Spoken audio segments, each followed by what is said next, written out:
The media loves stories in which powerful figures fall to the earth, which is one reason the news of Robert Kraft's solicitation charge in Florida blew up today, locally as well as nationally. The details are still coming out, but coverage of Kraft and his team may never be the same.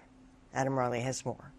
The owner of the New England Patriots, Robert Kraft, has been charged with soliciting prostitution.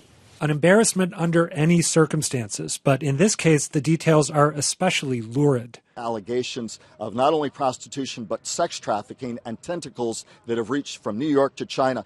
And apparently the evidence is graphic. The video that we obtained, it shows the act that took place. For the record, Kraft says he is innocent, and even if the case goes badly for him, it won't undo the Patriots' 6 Super Bowl championships. But it may tarnish the myth that's grown up around the team and its owner. If you have people that your community can identify with, and what we do out in the community, how we connect with our fans, I'm pretty proud of our guys. So you're on your way to an event that really means a lot to you and to your family. Well, on my way to the Boys and Girls Club's annual dinner tonight. Turning Kraft from a case study in success to a cautionary tale.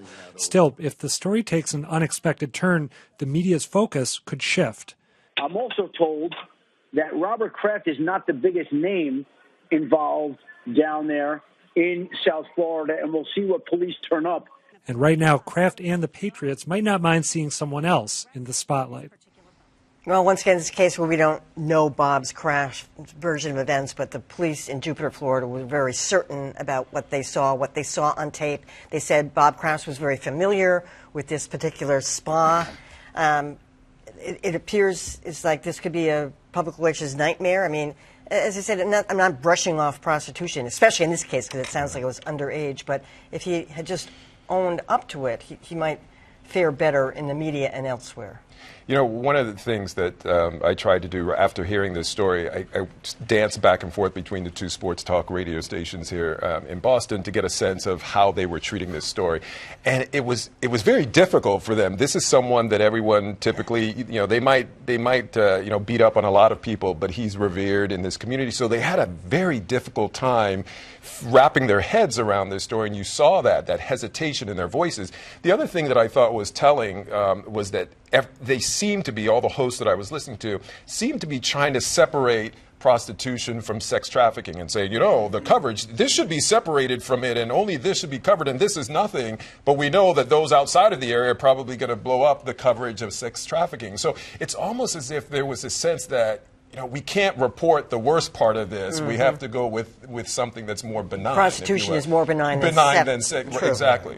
Yeah, I mean, I was watching this unfold on Twitter, and one thing that I noticed very telling, it started out with a lot of jokes. And then as the seriousness of the allegations became clear, the sex slavery angle, the jokes just stopped. And, people began to realize that, Kraft obviously is innocent unless proven guilty, but what he has been accused of participating in goes so far beyond prostitution.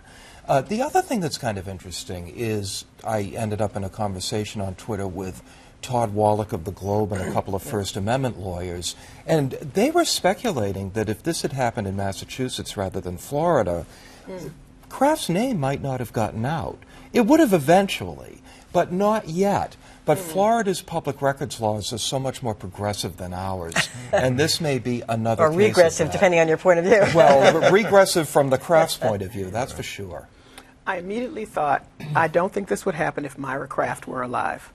Not that he might not be, wouldn't be engaged in, maybe he would be, but I think that I always thought of her as a barrier, as in a positive way, for a reflection on the team and her husband, and that community thing he was talking about in the clip about thinking of them as a positive way and getting the reflection that one gets not just from winning, but being a positive partner in the community. And I thought, look, he's a single guy on the prostitution tip.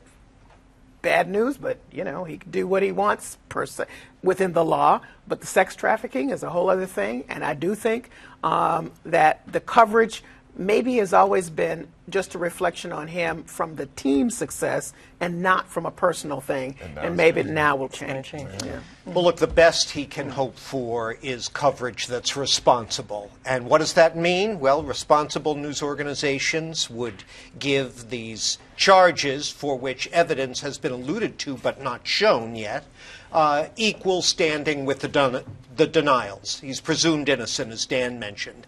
And so you'd get that. You'd get perhaps some investigative reporting on what the police have. That press conference where they announced this earlier today was sure made for TV. And they had more. A Well, lot more. and, you know, to say you've got this video, well, what exactly does it show? Is it, can we see it or not? They said what it showed. Well, the doors are open to all sorts of speculation, and this is what, you know, sometimes police organizations do when they think they've got a live one, is juice the case with the way they handle it. So, bottom line, there's a million different angles here, and you know, I think you think to yourself. They also speculated there may be more. They have 25 names on that list, but there may be other charges to follow. They did say that whoever drove Bob Kraft to that location will not be charged. Yeah. But that name will probably come out too. Well, this is the moment of maximum speculation when there are so few facts, and that's worth, as a consumer of news, taking note of.